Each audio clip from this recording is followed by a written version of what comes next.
Mesdames, Messieurs, bonsoir. Merci au comité d'avoir accepté ma publication. Alors, après un certain nombre d'années à m'occuper de kératocone, et dans ce domaine, une niche particulière que sont les ectasies post-lasiques, eh bien, je me suis retourné un petit peu et puis j'ai regardé au bout de pas mal d'années ce qui s'était passé pour mes patients, des patients que j'avais reçus d'un petit peu partout. Donc l'objectif, c'était de savoir est-ce que je leur avais rendu service durablement et à quel niveau.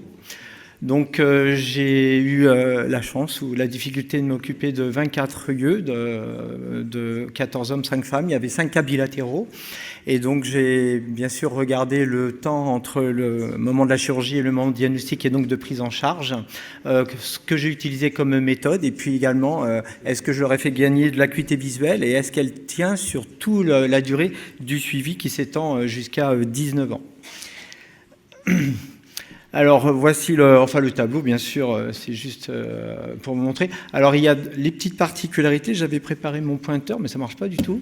Alors, les particularités, je trouve, dans ce tableau, c'est d'une part le délai diagnostique entre l'année de chirurgie et l'année de diagnostic. Donc vous verrez que sur plusieurs patients, c'est 2 ans. C'est extrêmement suspect, malheureusement, je ne reçois pas toujours les topographies initiales, mais je pense qu'elles devaient certainement être problématiques alors que le patient est opéré dans des conditions où il n'aurait pas dû être opéré en LASIK.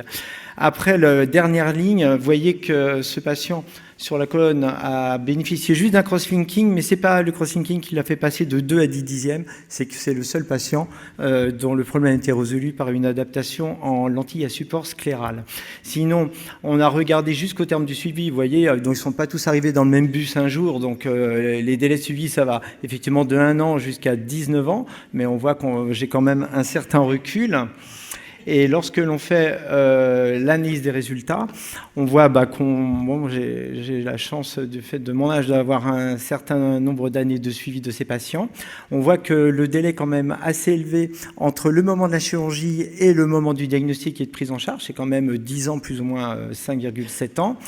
En fonction du type, en fonction du bilan topographique, acuité visuelle, réfractif, eh bien, je n'utilise pas les mêmes méthodes, bien sûr. 6 ont bénéficié seulement d'un crosslinking et les autres d'un combo, soit anneau crosslinking, soit anneau, traitement laser topo-guidé, crosslinking. Un seul a eu un combo topolin crosslinking, pardon. Et un seul patient aussi a juste été stabilisé et était tout à fait OK dès le départ pour avoir une lentille à support scléral.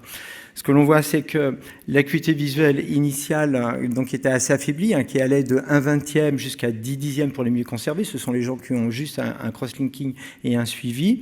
Donc on avait 3 yeux à 10 dixièmes. Et ben on est passé quand même une acuité finale de 7 dixièmes, plus ou moins 3 dixièmes.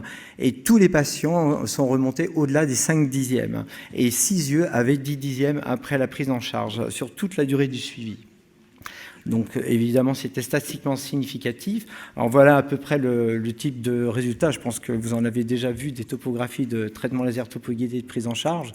Voilà, donc on est toujours confronté. Alors attention, les acuités, c'est pas l'acuité visuelle sans correction, c'est la meilleure acuité visuelle corrigée. Certains bénéficient d'une acuité excellente et sans correction, si on est retourné, je dirais, à un état antérieur au moment de la chirurgie.